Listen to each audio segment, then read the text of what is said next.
Орусияда дагы 2 кишиден Зика вирусу байкалды. Молдовада Додондун жеңиши Европа биримдиги үчүн коркунуч жаратат деп тынчсызданышууда. Казакстанда Нурсултан Назарбаевдин сүрөтү түшүрүлгөн жаңы банкнот чыгарылды. Орусияда Зика вирусу менен дагы 2 киши катталды. Буга чейин октябрь айынын башында 10дон ашуун адамда оору байкалганы маалым болгон. Саламаттыкты сактоо министрлигинен билдиргендей, вирус жуктургандардын баары чет өлкөдөн келген жарандар. Белгилей кетсек, Зика вирусу адамга чиркей аркылуу жугуп, оору өтүшүп кетсе өлүмгө алып келет. Ал эми кош бойлуу аялдарда ымыркайдын микроцефалия оорусу менен төрөлүү коркунучун жаратат. Азыркы күндө вирус дүйнөнүн 60 өлкөсүндө жайылган.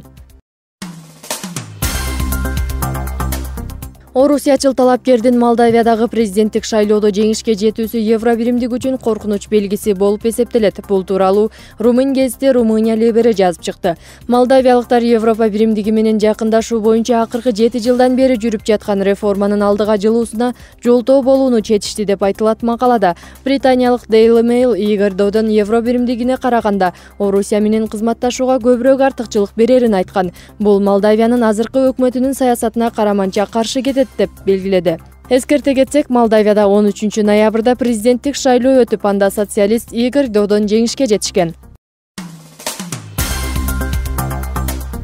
Казакстан Улуттук банкынын төрагасы Данияр Акишев президент Нурсултан Назарбаевдин сүрөтү түшүрүлгөн 10 000 теңгелик банкнотту тааныштырды. Расмий сайттардын маалыматына караганда, бул сувенирдик банкнот Казакстандын эгемендүүлүгүнүн 25 жылдыгына арналган. Бет ачар тынчтык жана ынтымак сарайындагы Казакстан көз карандысыздыгына 25 жыл аттуу конференциянын алкагында өттү. Иш-чарада 25 жылдык арналган монеталар дагы тааныштырылган. Улуттук банктын төрагасы Данияр Акишевдин айтымында, эгемендүүлүктүн тарыхы мамлекет башчы менен толук байланышта. Маракелик банкнот президенттин өлкө өнүгүшүнө кошкон салымын айгинелеп турат деп кошумчалады.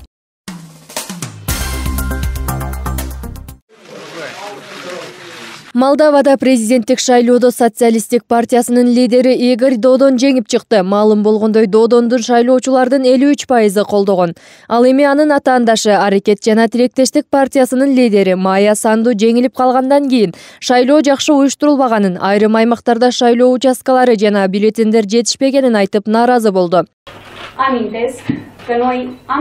Биз буга чейин тийиштүү тараптарга бюллетендердин санын көбөйтүү боюнча кайрылганбыз. Ага катар айрым аймактарга шайлоо участкаларында ачуу зарыл экенин кабарлаган болчубуз. Бирок биздин талаптарыбызды жөн гана жокко чыгарып коюшту.